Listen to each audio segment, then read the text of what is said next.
안녕하세요. 마음의 정리도 할 겸 천천히 적어보겠습니다. 여동생이라 해도 피 한 방울 안 섞인 남이지만 이야기는 지금으로부터 5년 전부터 시작됩니다. 당시 저는 24살이었고 여동생은 18살이었습니다. 저는 회사에 취업 후 자취하기 시작했을 때 요리는 당연히 할 줄 모르고 밥하는 것도 귀찮아서 매일 퇴근하면 집 근처 술집에 식사 겸 한잔하러 갔었는데 그때 그 술집에서 아르바이트 하던 게 제 동생입니다. 뭐 그래도 이때는 동생 관계가 아니었습니다. 이 술집에서의 만남은 제 인생을 크게 바꾸는 만남이었습니다. 주 4일은 밥 먹으러 다니니까 점장님도 기억할 수 있었고 저도 반대로 대충 어떤 아르바이트생이 있는지도 기억하고 있었습니다. 특히 여동생은 주 6일에 아르바이트를 했기 때문에 인상적이었습니다.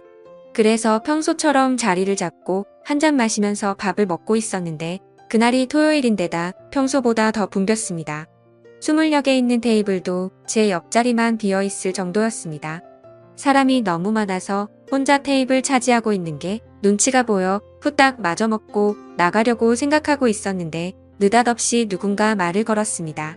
저기 죄송한데 옆에 좀 앉아도 될까요?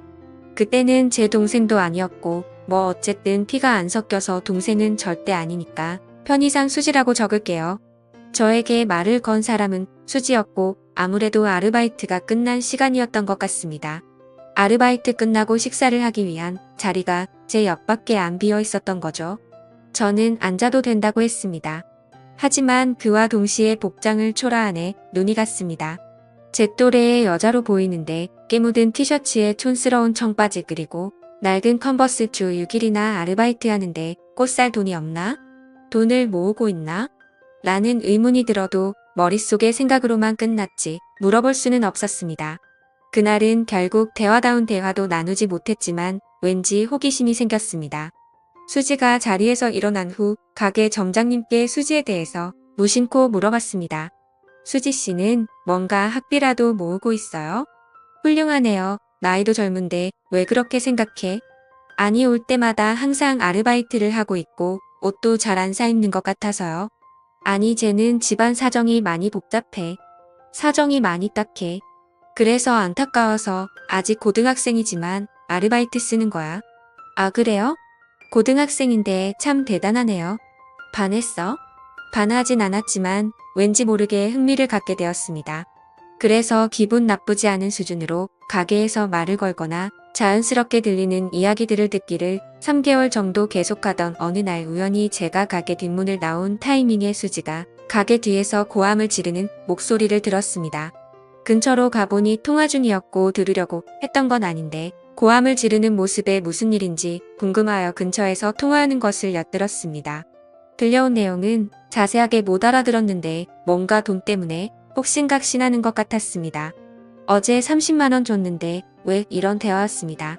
대충 통화가 끝났을 무렵 이번에는 서럽게 우는 소리가 들려왔습니다. 자주 봐서 친하다고 착각한 저는 그 순간 무슨 일인지 몰라도 도와주지 않으면 안 된다는 생각에 용기를 내서 말을 걸었습니다. 밤늦은 시간에 가게 뒤에서 울고 있는 여자에게 양복 입은 직장인이 말해 건네는 건 이상한 모습으로 보이겠지만 그런 건 개의치 않았습니다. 무슨 일 있어요? 수지는 눈물을 너무 많이 흘렸는지 눈을 동그랗게 뜨고 있었습니다. 왜요? 누가 돈 빌려달래요? 아니에요. 남에게 말할 건 아닌 것 같아요. 괜찮아요. 에이, 괜찮아요. 남이지만 말해도 돼요. 저한테 말하고 나면 기분이 좀 풀릴 수도 있어요. 수지는 고개를 숙이면서 띄엄띄엄 자신에 대해서 이야기하기 시작했습니다. 아버지는 없으시고 어머니뿐인데 집에 정말 돈이 없는데 어머니는 전혀 일하지 않으시고 수지가 번 돈으로 생활을 하고 계신다는 겁니다. 나라에서 나오는 돈이 있으면 그 돈으로는 사치를 하시고 생활비는 전부 수지가 드리는데도 불구하고 어머니는 돈이 떨어지면 수지한테 전화해서 막말을 하셨다고 합니다. 그래서 정말 못 사는 동네에서 겨우겨우 살고 있는데 최근엔 전기세랑 가스세도 못 내고 있어서 힘들어서 울었다고 하더라고요. 얘기를 들으면서 저도 모르게 눈물이 났습니다. 저는 얘기를 다 듣고 제 지갑에 있는 돈을 모두 꺼내 수지한테 줬습니다. 수지는 절대 못 받는다고 했는데 저는 그냥 막무가내로 줬습니다. 언제든지 괜찮으니까 갚을 수 있을 때 돌려달라고 했습니다. 그래도 수지는 계속해서 거절을 했습니다. 괜찮으니까 받아요. 나중에 못 갚더라도 상관없으니까 받아도 돼요. 돈 안 갚는다고 겁주는 그런 사람 아닙니다. 이 말을 듣고 되게 고마워하며 제가 준 돈을 받았습니다. 그 후 수지를 집에 데려다주고 연락처를 교환했습니다. 수진의 집은 정말 비바람만 겨우 막을 수 있을 것 같은 아주 오래된 주택이었습니다. 그걸 보고 저는 울컥하는 기분이 들었습니다. 돈은 2주 뒤에 돌려줬습니다. 저는 무슨 일이 있을 때마다 수지를 신경 썼습니다. 아르바이트만 하니까 공부가 소홀해진 건 아닌지 그런 생각이 들어서 가르쳐 주거나 집에 안 쓰는 물건 같은 것도 주고 했습니다. 고등학생과 사귀는 사이거나 그런 건 절대 아니었고 친구처럼 꽤 친해져서 제 집에도 자주 들락날락했습니다. 알게 된 지 1년 정도 지난 시점에는 살이 빠져서 안색도 별로 안 좋아 보였더 내가 누가 봐도 건강하게 보일 정도로 살도 붙었습니다. 예전에 저를 만나기 전에는 아침 점심 거르고 하루에 한 끼 먹는 게 전부였다고 했습니다. 상상만 해도 또 눈물이 나네요. 그래서 저는 제 집에 놀러 올 때면 먹고 싶은 거 항상 사주고 아르바이트 끝나면 배가 찢어지게 먹을 수 있도록 해줬습니다. 그러다 수지가 고등학교 졸업이 얼마 안 남을 무렵에 한밤중에 저에게 전화를 했습니다.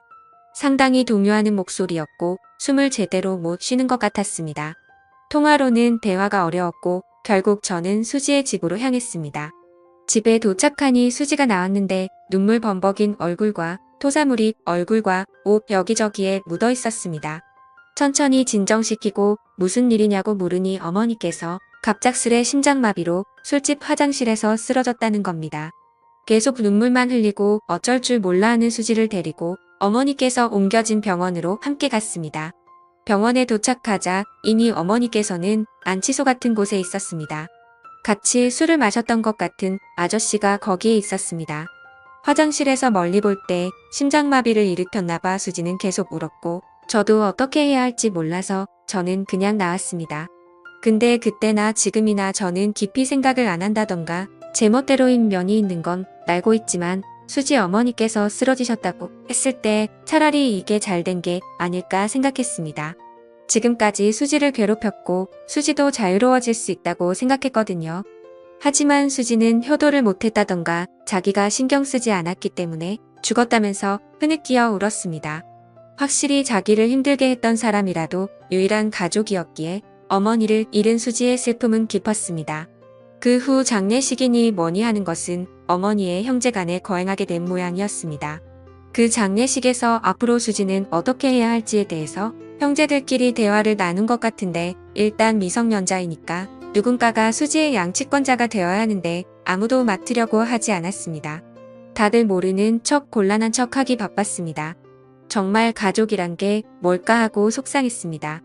고등학교를 졸업하면 취직해서 독립할 거고 미용사가 되고 싶다고 딱 한 번 말한 적이 있었는데 하고 싶은 것을 할 수 있는 환경에서 꿈을 이뤘으면 좋겠다는 제 바람과는 달리 잘 안 될 것 같아 보여서 슬펐습니다. 결국 마지막에 수지의 이모가 돌보게 됐는데 저는 아무래도 납득이 가지 않아서 한 가지 생각을 하게 되었습니다. 여자친구도 아니고 미성년이고 주위의 시선들도 신경 쓰였지만 그래도 저는 수지가 행복하길 바랬습니다. 제가 행복하게 해준다거나 그럴 자신도 없었지만 제 입이 먼저 움직였습니다. 수지야, 우리 집으로 와네? 돈 없지? 그러니까 우리 집에서 살아. 무슨 생각이에요? 그동안 힘들었잖아. 앞으로는 그만 힘들었으면 좋겠어. 그러니까 내 동생으로서 우리 집에 와서 살아. 여동생이요? 그럴 순 없어요. 몇몇 대화를 더 나눴는데 결국 수지가 결정하기까지 일주일 정도 걸렸고 최종적으로 반년 동안만 신세지는 걸로 해서 제 집에 오기로 했습니다. 일단 친권자가 되신 아주머니께 허락을 받기 위해서 면담을 했더니 아니나 다를까 흔쾌히 승낙을 하셨습니다. 그때의 표정은 짊어지던 짐이 없어진 것 같은 안도의 표정이셨는데 평생 잊지 못할 표정이었습니다.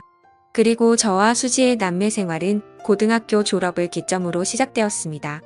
같이 살기 시작했을 때 뒤늦게 제 부모님께도 말씀을 드렸는데 특히 아버지께서 너는 훌륭한 남자야 라며 상당히 응원해 주셨기 때문에 큰 걱정 없이 수지를 돌볼 수 있었습니다. 졸업 후 바로 취업하려던 수지는 제가 극구 반대를 해서 1년 재수 후에 미용 전문학교에 입학을 했습니다. 재수하는 1년 동안은 틈틈이 아르바이트도 하면서 집안일도 했습니다.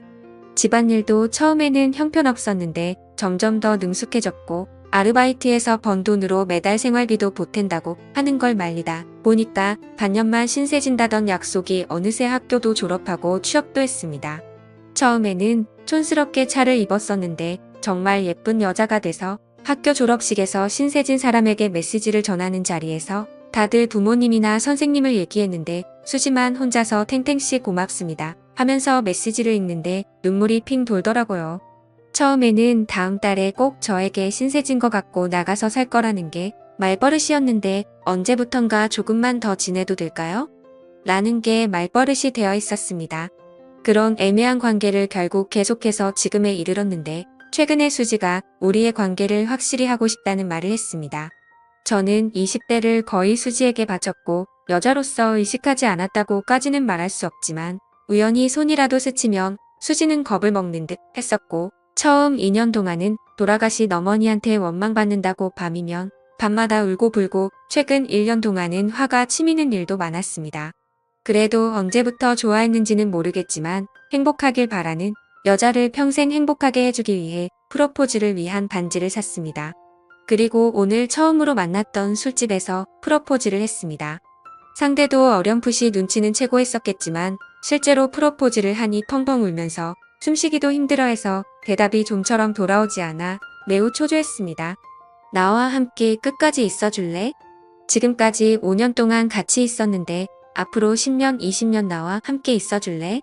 닭똥 같은 눈물을 펑펑 쏟아내기 시작하는데 아르바이트생들 총출동해서 축하해주려던 점장도 너무 소란스럽고 대답이 돌아오지 않아 초조함이 극에 다다를 때 진정이 된 수지가 그동안 너무 불안했다고 얘기를 하기 시작했습니다. 지금까지 너무 무서웠어요. 언젠가 헤어져야 하는데 계속 생각은 하는데도 신세는 계속 지고 있으니까 눈치 없이 민폐를 끼치는 건가 싶고 또 저 때문에 청춘을 망치신 것 같았어요. 그러니까 제가 아무리 좋아해도 좋아한다고 말하면 안 된다고 생각을 했어요. 엄마는 힘들게만 살다가 돌아가셨는데 나만 이렇게 행복하게 살면 못된 거라고 생각을 했어요. 눈물 범벅된 얼굴로 흐느끼며 여자로 안 보는 것 같아 괴로웠다는 등의 얘기 끝에 프로포즈를 받아줬습니다. 집으로 돌아오는 길에도 울었는데 집에 도착해서는 너무 늦게 프로포즈했다며 저에게 화도 냈습니다. 돌이켜보면 정말 그날 수지에게 말 걸어서 다행이라고 진심으로 생각합니다.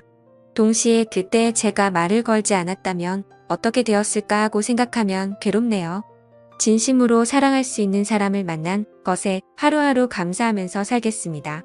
시청해주셔서 감사합니다.